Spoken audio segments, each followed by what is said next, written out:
ನಾನು ಬಂದು ಜೂನಿಯರ್ ದುನಿಯಾ ವಿಜಯ್ ಅಂದ್ಬಿಟ್ಟು. ನಾನು ಬಂದು ಪ್ರೊಫೆಷ್ನಲ್ ಸಿಂಗರ್, ಆರ್ಕೆಸ್ಟ್ರಾ ಇದೆ ನಮ್ಮದು. ಅಣ್ಣ ಅವರು ನಮಗೆ ತುಂಬ ಕಾರ್ಯಕ್ರಮಗಳು ಕೊಡ್ತಾರೆ, ಅಣ್ಣ ಜೊತೆನೇ ಇರೋದು. ವೀಕೆಂಡ್ ವಿತ್ ರಮೇಶಲ್ಲಿ ಬಂದಿದ್ದೀನಿ, ಮತ್ತು ಕಾಮಿಡಿ ಕಿಲಾಡಿಗಳು ಸುಮಾರು ಶೋದಲ್ಲಿ ಬಂದಿದ್ದೀನಿ.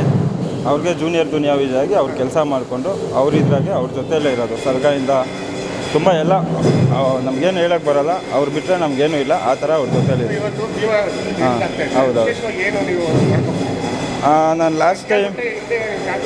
ನಾನು ಲಾಸ್ಟ್ ಟೈಮು ಅಣ್ಣಗೆ ಹೇಳಿದ್ದೆ, ಭೀಮಾಗೆ ಒಂದು ಸರ್ಪ್ರೈಸ್ ಕೊಡ್ತೀನಿ ಅಂತ ಬರ್ಡೇಗೆ ಹೇಳಿದ್ದೆ. ಆ ಬರ್ಡೇಗೆ ಬಂದು ಅದೇ ತಲೆಯಲ್ಲಿ ಇದಿದೆಯಲ್ಲ, ಅದು ಬಂದುಬಿಟ್ಟು ಅವ್ರಿಗೆ ಇದು ನಿನ್ನೆ ಮಾಡಿದ್ದು ಆ್ಯಕ್ಚುಲಿ ನಾನು. ಹೌದು, ನಿನ್ನೆ ಮಾಡಿದ್ದು. ಈಗ ತಾನೇ ತೋರಿಸ್ದೆ. ಅಣ್ಣ ಬಂದು ಫುಲ್ ಖುಷಿಯಾದರು ಈಗ. ಆಮೇಲೆ ಮಾತಾಡ್ತೀನಿ, ಕೆಳಗೆ ನೋಡು ಫಸ್ಟು ಅಂದರು. ಸರಿ ಅಂದ್ಬಿಟ್ಟು ಫುಲ್ ಖುಷಿ ಆಗೋದು. ಅವ್ರ ಮಾತೇ ಬರ್ತಿಲ್ಲ, ಅಷ್ಟು ಖುಷಿ. ಟ್ಯಾಟು ಅದು ಅವ್ರಿಗೆ ಅವಾಗೇ ಗೊತ್ತು. ಅವ್ರು ಅವಾಗೇ ನೋಡಿ ಈಗಲೂ ಅಷ್ಟೇ ತುಂಬ ಖುಷಿಯಾದರು. ಏನಿಲ್ಲ, ಭೀಮಾ ಸಿನಿಮಾ ಎಲ್ಲ ಕಡೆ ಎಲ್ಲರೂ ನೋಡಬೇಕು. ಮತ್ತು ಡ್ರಗ್ಸ್ ವಿಚಾರವಾಗಿ ಅವ್ರದ್ದು ಏನು ಮಾಡ್ತಿದ್ದಾರೋ ಅದನ್ನು ಮಾಡಬಾರ್ದು ಅಂತಿದೆ. ಎಲ್ಲ ರಾಜ್ಯದಲ್ಲೂ ದುನಿಯಾ ವಿಜಯ್ ಅಭಿಮಾನಿಗಳು ಆ ಸಿನಿಮಾ ನೋಡಿ ಆ ಡ್ರಗ್ಸ್ ಮಾಡೋರು ಏನಿದ್ದಾರೋ ಅದನ್ನು ಅವಾಯ್ಡ್ ಆಗಬೇಕು.